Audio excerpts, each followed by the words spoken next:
สบายดีพี่น้องมื้อนี้สิพาพี่น้องแกงหน่อไม้เด้อแกงหน่อไม้มื้อนี้เป็นสิแกงหน่อไม้สดเนาะซื้ออยู่ห้านเอเชียพาว14.99นี่แหละพี่น้องแต่เบิ่งทรงคือสิแม่นแกงหน่อไม้บ่หรือสิแกงบักอื้อก็บ่แน่ใจเนาะเพราะว่าบักอื้อใส่หลายพี่น้องเด้เอาออกมาก็ได้หลายเติบจะได้มาอันซอยแล้วก็ได้หลายเติบเนาะใส่กระดูกข้างหมูน้ำแดงพี่น้องแล้วกันหมูสามสั้นพร้อมได้พี่น้องมื้อนี้แต่สำคัญนะสิพาพี่น้องแกงใส่ยานางที่ว่ามันเป็นฝุ่นเนาะที่ว่าจะทรงเป็นซาเด้อนี่เด้อตัวนี้เด้อพี่น้องแต่โอ้ยข่อยก็เอาน้ำเย็นมาพี่น้องนะที่ต้องเอาน้ำร้อนมามันจึงละลายไว้เอาน้ำมา5 ลิตรเนาะแล้วก็ใส่ผงอันยานางไป5 บวงแกงเด้อพี่น้องเด้อ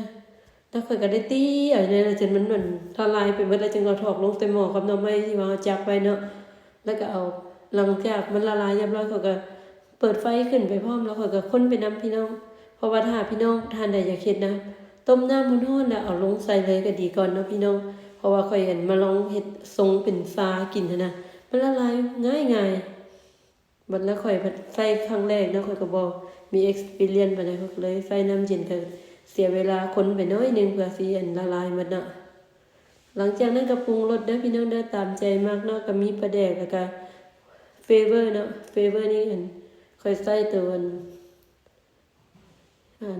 ผงนัวจากเฮ็ดนะพี่น้องเดี๋ยวพี่น้อง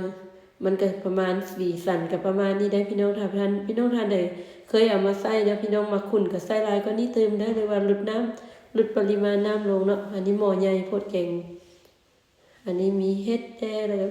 มีหมึกอื่นเอาแต่ค่อยสิใส่หมึกอื่นลงไปก่อนเนาะ1จากนั้นก็ใส่หมึกอื่นลงไปพี่น้องอันนี้เป็นกระดูกข้างหมูที่ว่าเขาต้มต่างหากเนาะแล้วเขาก็เอามาตักใส่น้ำกันตอนที่ว่าหม้อค่อยฟดเนาะหน่อไม้นี่มันบ่ได้ต้มดนเด้พี่น้องเพราะหน่อไม้นี่ก็สิเป็นหน่อไม้ของจีนเนาะมันบ่ได้ขมเด้พี่น้องบ่ขมเด้น้องหวานๆแล้วก็กรอบๆหน่อไม้อยู่เมืองอเมริกาสบายก็เห็นแต่ตัวนี้เด้อพี่น้องเด้อที่ว่าหน่อไม้สดอยู่ห้านนั่นใหญ่ๆเพิ่นขายนี่เนาะแต่ถ้าหน่อไม้ที่ว่าเฮาไปหาเองนี่ก็สิมีหน่อน้อยอยู่อันปรุงรสก็ใส่แป้งนัวใส่ปลาแดกไปตามใจมักเนาะพี่น้องสุดแล้วแต่ผู้มักเด้ออันนี้เขาก็ใส่ปลาแดกไปเนาะ5 บวงแกงแล้วก็คนไปคนมาโอ้ยมื้อนี้บ่มีแนวเขียวๆเด้อพี่น้องเด้อมื้อนี้เพราะว่าบ้านอยู่ไกลตลาดนะพี่น้องไกลตลาดที่ว่าสิไปซื้อผักซื้อนางเนาะ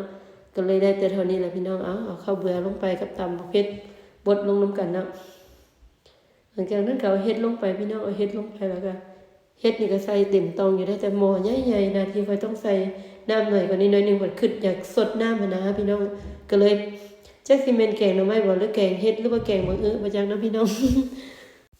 เสียอย่างเดียวพี่น้องตลาดที่ค่อยไปนะบ่มีผักขะแยงสดขายพี่น้องเอ้ยสงสัยน้องนี้ไปเอาหมดปลาซันนี่นะนี่นะเลยบ่มีผักขะแยงซ้ำนี่ได้เอาผักขะแยงแห้งเด้อพี่น้องจะใส่